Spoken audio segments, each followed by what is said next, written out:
মানুষের সুরক্ষার জন্য একটা সার্বিক সুরক্ষার দিকে তাকিয়ে সেই প্রশাসন অর্থাৎ বিহারের প্রশাসনেরও উচিত বাংলার সাথে কোঅপারেট করা, যে এই জিনিসগুলো যদি কোথাও এতটুকুও যদি ইন্টেলিজেন্স থাকে তো তাহলে সেটা যেন তারা শেয়ার করে আমাদের সাথে। বাড়ির যারা ওনার আছে তাদের সুরক্ষার জন্য তারা যেন কোঅপারেট করে পৌরসভার সাথে বা পুলিশ প্রশাসনের সাথে তাদের অন্যত্র শিফট করার জন্য। উনি বলছেন যে আমি তো বাড়ি মর্টগেজ রেখেছি, আমাকে তাড়িয়ে দিলেও আমি বেরোবো না বাড়ি থেকে। তো মানুষজনকে ওরকমভাবে আপনি এভিক্ট করতে পারেন না, আপনি চাইলেই সেই জিনিসটা করতে পারেন না। বাড়িগুলো হেলে পড়ছে, বেশিরভাগ বাড়ি কিন্তু তার ভিত বা সেই বাড়িটার কনস্ট্রাকশন এগুলো হয়েছে 34 বছরের বামফ্রন্ট আমলে। তো যদি বামফ্রন্ট আমলে যদি এইভাবে পুকুর চুরি শুনেছি, এখন দেখছি পুকুর ভরাট করে টাকা চুরি, এই জিনিসটা তো বামফ্রন্ট আমলে প্রচুর ভালোই হয়েছে মনে হচ্ছে। কখনো মালদা, কখনো কলকাতা, আবার কখনো ডায়মন্ড হারবার, রাজ্যের একাধিক জায়গায় আমরা দেখছি প্রকাশ্যে গুলির ঘটনা। সেখানে ইতিমধ্যে আমরা জানি যে তার পাশাপাশি আহত হচ্ছেন, নিহত হচ্ছেন তৃণমূলেরই নেতা মন্ত্রীরা। কি বলবেন এই বিষয় নিয়ে? এটা কি বলা যেতে পারে যে তাহলে কি সেই সমস্ত এলাকায় বা বলতে গেলে খাস কলকাতায় এই ধরনের যে ঘটনা আমরা দেখেছি কিছুদিন আগেই, যে পুলিশ প্রশাসন তার কাজ ঠিক করে করছে না? দেখুন, এই কথাটা অস্বীকার করার কিছু নেই। যেই জিনিসটা মাননীয় মুখ্যমন্ত্রী এবং পুলিশ মন্ত্রী মমতা বন্দ্যোপাধ্যায় নিজেই এ কথা বলেছেন যে কিছু কিছু জায়গায় কিছু ল্যাকিউনা থেকে যাচ্ছে পুলিশ প্রশাসনের। আমরা দেখলাম মালদায় যেই জোড়া গুলি চালানো আমরা দেখলাম কিছুদিনের ব্যবধানেই, এবং তারপরে এখন যেটা ডায়মন্ড হারবারে হয়েছে এটা অত্যন্ত দুর্ভাগ্যজনক। কিন্তু আমাদের এটাও ভুলে গেলে চলবে না যে এটা কিন্তু রাজ্যের, আমরা যদি সার্বিক আইন শৃঙ্খলার কথা বলি, এটা কিন্তু সেটাকে রিপ্রেজেন্ট করে না। আমরা যেখানে আছি সেখানে যথেষ্ট শান্তি শৃঙ্খলা বজায় আছে, কিন্তু কিছু কিছু জায়গায় এই যেটা হচ্ছে, একটা ঘটনাও উচিত নয়, একটা ঘটনাকেও আমরা ছোট করে দেখার কোনো জায়গায় নেই। কিন্তু এটাও সঠিক যে এটা বিচ্ছিন্ন ঘটনা, এবং আমি মনে করি পুলিশ প্রশাসন এরকম একটা যখন ঘটনা ঘটে, সেটা প্রশাসন বলুন, সিআইডি বলুন, পুলিশ বলুন, তাদের উচিত এই জিনিসটার একদম গভীরে গিয়ে সত্য যাচাই করে সত্যতা বার করা, যে অপরাধী তাকে দোষী সাব্যস্ত করা। সেই কাজে আমাদের পুলিশ যথেষ্ট তারা কেপেবল বলে আমি মনে করি। এবং আপনারা দেখেছেন মালদাতেও যেই দুর্ভাগ্যজনক ঘটনা ঘটেছে, আমাদের কাউন্সিলর মারা গেছেন, মাননীয় মুখ্যমন্ত্রী নিজে মালদায় গেছেন।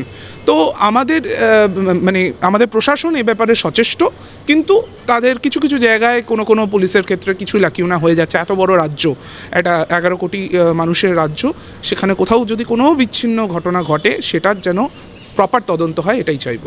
কিন্তু শুধুমাত্র কি নেতা মন্ত্রীরা গুলিবিদ্ধ হচ্ছে? আমরা দেখলাম ভলিবল যে টুর্নামেন্ট রয়েছে সেখানে উদ্বোধনীতেও গুলি চালিয়ে সে উদ্বোধন করা হচ্ছে, প্রকাশ্যে পুলিশের উপস্থিতি থাকছে বা পুলিশ সেই প্রত্যেকটি জায়গায় আমরা জানি পুলিশ প্রশাসনের দায়িত্বে থাকে, কিভাবে পুলিশ প্রশাসন থাকা সত্ত্বেও প্রকাশ্যভাবে গুলিবিদ্ধর ঘটনা ঘটছে?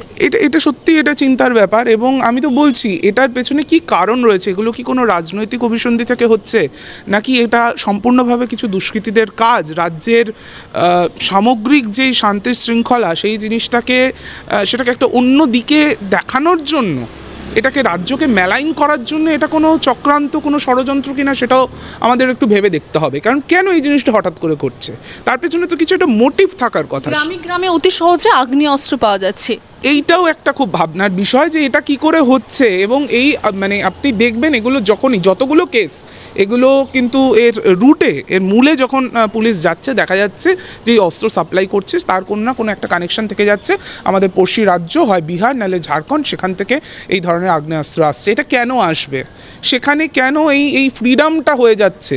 সেখানে তো বিজেপির প্রশাসন রয়েছে বিহারে, তারা কেন এই জিনিসটাকে রুখতে পারছে না, কেন বারবার? কারণ দেখুন, এটা তো ভারতবর্ষ, আমাদের তো আর রাজ্যের মধ্যে তো আর সেইভাবে তো কোনো বর্ডার নেই।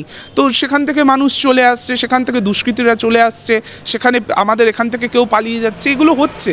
তো আমার মনে হয় মানুষের সুরক্ষার জন্য একটা সার্বিক সুরক্ষার দিকে তাকিয়ে সেই প্রশাসন অর্থাৎ বিহারের প্রশাসনেরও উচিত বাংলার সাথে কোঅপারেট করা, যে এই জিনিসগুলো যদি কোথাও এতটুকুও যদি ইন্টেলিজেন্স থাকে তো তাহলে সেটা যেন তারা শেয়ার করে আমাদের সাথে। এবং এর থেকেই প্রশ্ন উঠছে কিন্তু নিরাপত্তা নিয়ে। নিরাপত্তা যেখানে তৃণমূল অর্থাৎ শাসক দলের নেতাবৃন্দরা যারা এখানে নিরাপত্তার মধ্যে থাকার সত্ত্বেও তাদের সঙ্গে এই ধরনের ঘটনা ঘটছে, পুলিশের ওপরে আক্রমণ উঠছে, তাহলে যারা সাধারণ নাগরিক রয়েছে তাদের যে নিরাপত্তার প্রশ্নটা এখানে সবথেকে বড়ভাবে একদমই তাই, আমি তো সে কথাই বলছি যে এটা আমি সাধারণ মানুষের কথাই বলছি। আমি এখানে কে নেতা, কে মন্ত্রী, কে তৃণমূল নেতা, কে কি আমার দেখবার দরকার নেই। তারা বাংলার সিটিজেন, তাদের ওপরে গুলি চলবে এটা তো মেনে নেওয়া যায় না। এবার এই জিনিসটা নিয়ে স্বয়ং মুখ্যমন্ত্রী এটা নিয়ে অত্যন্ত চিন্তিত এবং তিনি যথাযথ নির্দেশ দিয়েছেন যাতে কোথাও কোনো ফাঁকফোকর থাকলে সেই জিনিসটা যেন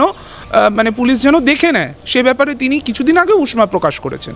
তিনি, আপনি মনে থাকবে, তিনি যখন মালদায় বা আলিপুরদুয়ারে গেছেন সেখানেও তিনি উষ্মা প্রকাশ করেছেন। তো এই জিনিসটার এটা মানে একদম এটা বন্ধ হওয়া দরকার এবং তার জন্য যা যা করণীয় সেটা রাজ্য পুলিশ প্রশাসনকে করতে হবে। এবং আমি একজন নাগরিক হিসেবে বা একজন তৃণমূল কর্মী হিসেবে আমি সেটাই চাইবো যেন প্রশাসন এই ব্যাপারে মানে সদা সজাগ থাকে। বছরের শুরুতে ক্যালেন্ডার বিতর্ক, এবং শুধুমাত্র বিতর্কই নয়, তার পাশাপাশি আরও একটি প্রশ্ন যে ছবিতে যে গোলমাল দেখা যাচ্ছে সেই গোলমাল কি কোথাও দলের অভ্যন্তরীণ গোলমালকে স্পর্শ করছে নাকি বা সেই গোলমালের ইঙ্গিত দিচ্ছে? প্রথমত আপনাকে বলি, আমি সেই ক্যালেন্ডার এখনও পাইনি। আপনাদের এই সোশ্যাল মিডিয়াতেই দেখলাম যে 2 রকমের গ্রাফিক্স আমি দেখতে পেলাম।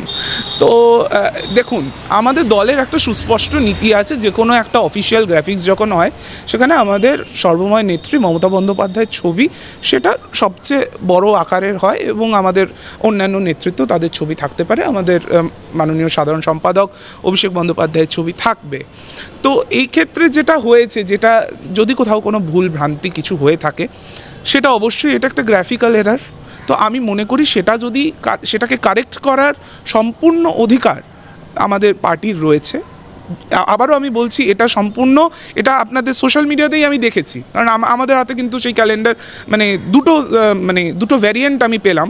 আমি জানি না এটা কোত্থেকে পাওয়া গেছে, এগুলোও আবার তৈরি হতে পারে, এগুলোও আবার কেউ একটা বদমাইশি করে তৈরি করতে পারে, আমি জানি না। তবে যেটাই হোক, ফাইনাল ক্যালেন্ডার আমাদের কাছে আসেনি, এলে এটা তো সবাই দেখতেই পাবে। মানে ক্যালেন্ডার বানাবেই বা কেন? অবশ্যই, এটা তো আমি বলছি, এখানে যদি এটা মানে তৈরি হয়ে থাকে তাহলে এটা যিনি গ্রাফিক্স ডিজাইনার, যিনি এটার ক্রিয়েটিভ আর্টিস্ট, এটা তার ভুল। তিনি হয়তো পার্টির এই মানে এস্টাবলিশড এই প্রোটোকলটা যে আমাদের নেত্রী মানে যেটা বলা হচ্ছে যে কিছু কিছু জায়গায় তো এই ক্যালেন্ডার বিতরণও হয়ে গেছে। না, সেটা আমি জানতে চাই যে এটা অ্যাকচুয়ালি এটার মানে সূত্রটা কোথা থেকে, সেটা আমরা এখনও জানি না। এটা যদি কোনো একটা অফিসিয়াল সূত্রও হয়ে থাকে তাহলেও সেটা আমি মনে করি এটা গ্রাফিক্স ডিজাইনারের ফল্ট, কারণ পার্টির প্রোটোকলটা ক্লিয়ার যে যেখানে আমাদের চেয়ারপারসনের মাননীয় মমতা বন্দ্যোপাধ্যায়, তার ছবি সবচেয়ে মানে আকৃতিতে সবচেয়ে বড়, আকৃতি বা উচ্চতায় সবচেয়ে বড় হবে। এটা খুব স্বাভাবিক ব্যাপার, যেহেতু তিনি দলের নেত্রী, তিনি দলের ফাউন্ডার, তিনি চেয়ারপারসন, এবং আমাদের অন্যান্য যে কোনো নেতৃত্ব ইনক্লুডিং আমার ন্যাশনাল জেনারেল সেক্রেটারি, তার ছবিটা তার পাশে হয়। এটা খুবই স্বাভাবিক ব্যাপার এবং এটাকে নিয়ে একটা অহেতুক একটা জলঘোলা করা, এটা যদি কোনো গ্রাফিক্যাল কোনো এরার হয়ে থাকে সেটাকে কারেক্ট করে নেওয়াটা এটাও আমাদের পার্টিরই কাজ, সেটা পার্টির অভ্যন্তরীণ ব্যাপার। আচ্ছা, একটু অন্য প্রসঙ্গে যাব। শহরের বিভিন্ন জায়গায় কখনো বাঘাযতীন, কখনো ট্যাংরা, কখনো আবার ইন্টালিতে বিভিন্ন জায়গায় হদিশ মিলছে হেলে পড়া বাড়ি, এবং তারই পাশাপাশি মেয়রের মন্তব্য যে সব হেলে পড়া বাড়ি একদম ক্ষতিজনক বা ক্ষতিজনক হতে নাও পারে। এই যে মন্তব্য, সেই মন্তব্যই কিন্তু ইতিমধ্যে পৌরসভার কি ভূমিকা, সেই ভূমিকা নিয়ে প্রশ্নের মুখে ফেলতে। না, দেখুন, এটা দুটো পার্ট আছে। এক হচ্ছে যে বাড়িগুলো হেলে পড়ছে, বেশিরভাগ বাড়ি কিন্তু তার ভিত বা সেই বাড়িটার কনস্ট্রাকশন এগুলো হয়েছে 34 বছরের বামফ্রন্ট আমলে। এবার এই বামফ্রন্ট আমলে কেন এরকম মানে যেমন খুশি তেমন ল্যান্ড দিয়ে দেওয়া হয়েছে সেটা আমাদের প্রশ্ন। কেন এত জলাজমি ভরাট করে কেন এত মানে বহুতল উঠেছে সেটা আমাদের প্রশ্ন, যে এই জিনিসটা কেন হয়েছে। দেখুন, আজকের দিনে আপনি চাইলেও, আমি শুনছিলাম একটি বাড়ি হেলে পড়েছে, তার যিনি মানে ওনার, তিনি বলছেন যে আমি তো বাড়ি মর্টগেজ রেখেছি, আমাকে তাড়িয়ে দিলেও আমি বেরোবো না বাড়ি থেকে। তো মানুষজনকে ওরকমভাবে আপনি এভিক্ট করতে পারেন না, আপনি চাইলেই সেই জিনিসটা করতে পারেন না। এই বাড়িগুলো কেন তৈরি হলো, কারা এর পারমিশন দিল, কারা স্যাংশন দিল, সেগুলো প্রশ্ন।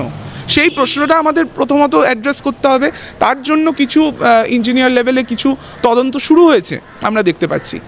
এবার আসছি মাননীয় মেয়রের যে বক্তব্য, সেটা তো দেখুন, সেটা তো আমি তো মনে করি তিনি তো ইঞ্জিনিয়ার নন, কোন বাড়িটা বিপজ্জনক কোনটা বিপজ্জনক নয় সেটা ওনার কোনো ইনপুটস থাকতে পারে, সেই হিসেবে হয়তো বলেছেন। কিন্তু এ কথা ঠিক, আমরা আমাদের দায় এড়িয়ে যেতে পারি না। পৌরসভার একটা এটা দায়িত্ব। কোথাও এই মন্তব্যের মধ্যে দিয়ে দায় এড়িয়ে যাওয়ার কথা বলা যদি সেটা হয়ও সেটা এড়িয়ে যাওয়ার কোনো জায়গা নেই, কারণ এটার জন্য ফাইনালি যেই লফুল যে ল এনফোর্সিং বডি সেটা হচ্ছে পৌরসভা, কলকাতা পৌর নিগম। তো তাইলে কলকাতা পৌর নিগমের এটা একটা দায়িত্ব যে এই ধরনের বাড়িগুলো তার একটা হেলথ চেক আপ, সেটা একটা পৌরসভার একটা দায়িত্ব, সেটা থেকে তারা কোনোভাবে এড়িয়ে আসতে পারে না। তো এখানে এটা দুটোই পার্ট আছে। আমাদের এটা একটা দায়িত্ব যে মানে বর্তমান যে পৌরসভা যে এই বাড়িগুলো ঠিকঠাক আছে কি না সেটা একটা দেখে নেওয়া, কোথাও যদি কোনো হেলে পড়ে সেগুলোর ডেমলিশন অর্ডার সেটাও দেওয়া হচ্ছে, কিন্তু আপনারা যদি দেখবেন। কিন্তু এটা আপনি কতগুলো দেবেন? এত যদি বামফ্রন্ট আমলে যদি এইভাবে পুকুর চুরি শুনেছি, এখন দেখছি পুকুর ভরাট করে টাকা চুরি, এই জিনিসটা তো বামফ্রন্ট আমলে প্রচুর ভালোই হয়েছে মনে হচ্ছে। যেটা বললেন যে বামফ্রন্ট আমলে জমি দেওয়া হয়েছে তারপরে বাড়ি হয়েছে, কিন্তু তৃণমূল কংগ্রেস তো 2011 সাল থেকে ক্ষমতায় আছে, তখন কেন পৌরসভার থেকে বা সেখানকার স্থানীয় জনপ্রতিনিধি এই বিষয়গুলো নজর রাখেন? এটাও তো একটা বড় বিষয়। আমি বললাম তো, আপনি কতটা দেখবেন? একটা শহরে যদি একটার পর একটা বাড়ি উঠে গিয়ে থাকে জলা জমি বা পুকুর ভরাট করে, তো তাহলে আপনি সেখানে কি করবেন? সেই জিনিসগুলো কেন হয়েছে সেটা তো সবার আগে প্রশ্ন। এবার একথা ঠিক যে যবে থেকে বর্তমান সরকার ক্ষমতা এসছে তাদের এটা নৈতিক কর্তব্য, এটাই তাদের কর্তব্য যে বাড়িগুলো ঠিকঠাক আছে কিনা, তার কাগজপত্র ঠিক আছে কিনা, প্রপারলি সব কিছু হয়েছে কিনা সেটা দেখা। এবার কোথায় কি মানে কি গলদ করেছে, কোথায় কি মানে ইল্লিগাল কাজ হয়েছে সেটা তো ওরকমভাবে সবসময় বোঝা সম্ভব না। অর্ধেক কিছু কাগজপত্র পাঠানো যায় না। বামফ্রন্ট আমল কীভাবে শাসন করেছে সেটা তো আমরা জানি, অর্ধেক কিছু তাদের কাগজপত্র পাওয়া যায় না।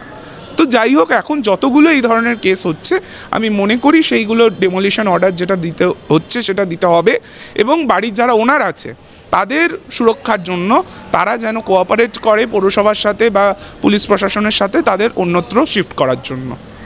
যে ইতিমধ্যে আরজিকর মামলায় সঞ্জয় রায়কে দোষী সাব্যস্ত করে তার শাস্তি ঘোষণা করা হয়েছে, কিন্তু সম্প্রতি একটি সংবাদ মাধ্যমের সঙ্গে সাক্ষাৎকারে ত্রিলোত্তমার পরিবার থেকে তার মা এবং বাবা দুটি মন্তব্য করেছেন। তার মা যে মন্তব্য করেছেন যে আমার মেয়ের মৃত্যুর জন্য মুখ্যমন্ত্রী দায়ী, অন্যদিকে তার বাবা মন্তব্য করছেন যে একদম সরাসরিভাবে মুখ্যমন্ত্রীর পদত্যাগ দাবি করছেন। এই প্রথম তাদের মুখে এটা শোনা গেল, কি বলবেন? দেখুন, তারা এতবার বয়ান বদল করেছেন, তাদের মুখেই প্রথম শুনেছিলাম আমাদের দিদি আছে, দিদি দেখে নেবেন, তার উপর সম্পূর্ণ আস্থা আছে। তারপরেই তারা বললেন যে তাদের আস্থা নেই, তাদের সিবিআই দরকার, পরে সিবিআই আস্থা নেই, এখন বলছেন কোর্টে আস্থা নেই, এখন বলছেন যে কোর্টের জন্যই কেসটা নষ্ট হয়ে গেছে। তো যার কোনো কিছুতেই ভরসা নেই, যার এক্সিকিউটিভে ভরসা নেই, লেজিসলেচারে ভরসা নেই, জুডিশিয়ারিতে ভরসা নেই, তাদের আর কি বলবো? তাদের আমি মনে করি তারা অত্যন্ত দুঃখের মধ্যে আছে, কষ্টের মধ্যে আছে, নিজেদের কন্যা বিয়োগ হয়েছে, সেই জায়গা থেকে তারা আইনের সাথে তারা কোঅপারেট করুন এটুকুই চাইব, এবং ভগবান তাদের সুমতি দিক। এই যে তারা যে রাজনৈতিক ভাষ্যগুলো ব্যবহার করে ফেলছেন, এবং এগুলো আমি তো মুখ্যমন্ত্রীর পদত্যাগের দাবি করছে, এটা তো একটা রাজনৈতিক ভাষ্য। এটা কে বলতে পারে? এই কথাটা যদি শুভেন্দু অধিকারী, সুকান্ত মজুমদার বা সিপিএমের কোনো নেতা বলে আমি মানতাম। তারা মুখ্যমন্ত্রীর পদত্যাগ দাবি করছেন, তো তার মানেটা কি? মুখ্যমন্ত্রীকে আপনারা কাজটা করতে দিলেন কোথায়? আপনি তো তার উপর ভরসা রাখতে পারেননি। আপনার তো তার হাত পা আপনি প্রথমেই বেঁধে দিয়েছেন। আপনি চলে গেছেন কেন্দ্রে, আপনার কেন্দ্রীয় এজেন্সি চাই, সিবিআই চাই। এবার সিবিআই যখন থেকে রাজ্য পুলিশের যে 4 দিনের ইনভেস্টিগেশন সেটাকে যখন তারা আপহোল্ড করলো যে হ্যাঁ সঞ্জয় রায় একমাত্র এবং মূল অভিযুক্ত, তখন থেকে আপনাদের সিবিআইকে পছন্দ না, আপনাদের শিয়ালদা কোর্টকে পছন্দ না, হাইকোর্ট পছন্দ না, সুপ্রিম কোর্ট পছন্দ না। শুধুমাত্র বিজেপির কিছু নেতাদের তাদের কথাগুলো আপনাদের ভালো লাগছে, চটকদার মনে হচ্ছে। তো এই চটক জিনিসটা তাদের মুখ থেকে এটা আমরা আশা করি না। তো আমি জাস্ট এইটুকুই চাইবো যে তারা জিনিসটাকে প্রপার লিগাল ফ্রেমওয়ার্কের মধ্যে তারা দেখুন এবং তাদের শুভবুদ্ধি উদয় হোক। বাংলা হান্টের আরও খবর দেখতে নজর রাখুন। বাংলা খবর মানেই বাংলা হান্ট।